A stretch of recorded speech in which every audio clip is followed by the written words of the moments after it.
कारेलीबाग इलाके में होली की शाम को हिट एंड रन का जो वाकया हुआ था उसने गुजरात समेत पूरे देश को झकझोर कर रख दिया था। इस मामले में आरोपी रक्षित चौरसिया की गिरफ्तारी तो पुलिस ने उसी दिन कर ली थी और उसके बाद से लगातार मामले में जांच जारी थी। तब आपको बता दें कि हिट एंड रन की इस घटना में एक और बड़ा खुलासा हुआ है, जिस बारे में पत्रकार परिषद के जरिए ज्यादा जानकारी भी दी गई है। दरअसल आरोपी रक्षित चौरसिया और उसके दोस्त प्रांशु चौहान की ओर से गाड़ी चलाने से पहले गांजे का सेवन किया गया था, तो वहीं उनके दोस्त सुरेश भरवाड़ के घर पर गांजे का ये सेवन हुआ था। तब इस मामले में आरोपी रक्षित चौरसिया के साथ साथ प्रांशु चौहान की भी गिरफ्तारी कर ली गई है और सुरेश भरवाड़ फरार है, ऐसी जानकारी सामने आ रही है। तब इस मामले में जोन 4 के डीसीपी पन्ना मोमाया की ओर से पत्रकार परिषद के जरिए ज्यादा जानकारी मुहैया करवाई गई है।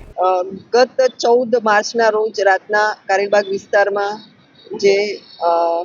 आम्रपाली કોમ્પ્લેક્સ છે એની બહાર એક એક્સિડન્ટ થયેલો હતો, જે એક્સિડન્ટ અન્વયે કારેલીબાગ પોલીસ સ્ટેશન ખાતે ગુનો દાખલ કરી અને આરોપી રક્ષિત ચોરસિયાને અટક કરવામાં આવેલો હતો। એની સાથે એની ગાડીમાં જે એનો મિત્ર બેઠેલો હતો પ્રાંશુ ચૌહાણ, એને જે તે ટાઈમે શકદાર તરીકે આપણે પોલીસ સ્ટેશન લાવેલા હતા અને સાથોસાથ એ લોકો જ્યાં મળ્યા હતા એક્સિડન્ટ કર્યું એની પહેલાં જ્યાંથી નીકળ્યા હતા એ સમયે ત્યારે જેના ઘરેથી નીકળ્યા હતા એ સુરેશ ભરવાડ, એને પણ શકદાર તરીકે પોલીસ સ્ટેશન લાવી અને આ ત્રણેયનું બ્લડ સેમ્પલ આપણે લેવામાં આવેલું હતું અને જે બ્લડ સેમ્પલ એફએસએલમાં મોકલવામાં આવેલું, જે એફએસએલનો રિપોર્ટ ગઈકાલે અત્રે મળેલો છે અને રિપોર્ટમાં એવી પુષ્ટિ કરવામાં આવેલી છે કે ત્રણેયના બ્લડ સેમ્પલ્સમાં ગાંજાની હાજરી હતી, જેના લીધે ગઈકાલે જ અહીંયા કારેલીબાગ પોલીસ સ્ટેશન ખાતે ગુનો દાખલ કરેલો છે એનડીપીએસ કલમ 27A મુજબ અને ત્રણેયને એમાં આરોપી દર્શાવવામાં આવેલા છે, જે અન્વયે પ્રાંશુ ચૌહાણને અટક કરવામાં આવેલો છે અને હાલમાં એની પૂછપરછ ચાલુ છે। એ હાલમાં તપાસ ચાલુ છે, પરંતુ એક્સિડન્ટની પહેલા એ લોકો છેલ્લે સુરેશ ભરવાડના ઘરે હતા અને ત્યાંથી પછી એ ગાડી લઈ અને બંને પ્રાંશુ અને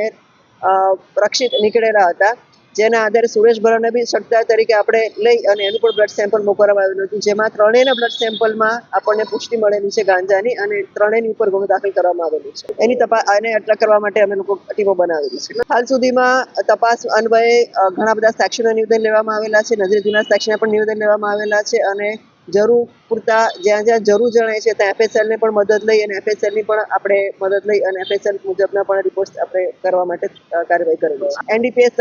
ની સેક્શન 27A મુજબ ગુનો દાખલ કરેલો છે। હા, એની જે કલમ છે 185 કલમનો ઉમેરો પણ જે મેઇન ગુનો છે એમાં કરવામાં આવશે અને આ ઉપરાંત અલગ ગુનો જે છે એનડીપીએસ મુજબનો અલગ ગુનો જે કન્ઝ્યુમ કર્યું છે એના માટેનો બી ગુનો અલગથી દાખલ કરેલો છે અને એમાં પણ 3 આરોપી છે। हमसे जुड़े रहने के लिए हमारे YouTube चैनल को सब्सक्राइब करें और नई वीडियो की नोटिफिकेशन के लिए बेल आइकॉन को दबाएं।